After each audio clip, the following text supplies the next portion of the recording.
Bila dividen ASB ataupun tabung haji masuk, mulalah danlah ada keperluan. Akhirnya, apa jadi? Dahlah nilai semakin susut disebabkan nilai ringgit jatuh.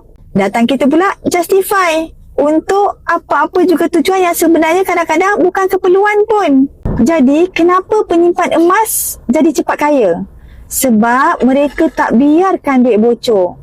Mereka biarkan nilai duit dipegang oleh emas dan nilainya meningkat saban tahun. Nasihat Pakar Tuan Azizi Ali, simpan 1 hingga 3 bulan belanja dalam bank.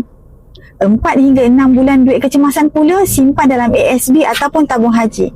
Selebihnya, simpan saja emas untuk target 2 tahun dan ke atas. Emas mungkin lambat naik, tapi ia cepat jadikan anda kaya sebab harta anda kekal, tak hilang, tak bocor. Nak mula simpan emas dengan cara paling mudah dan selamat? PM dan komen untuk saya bantu sebaiknya.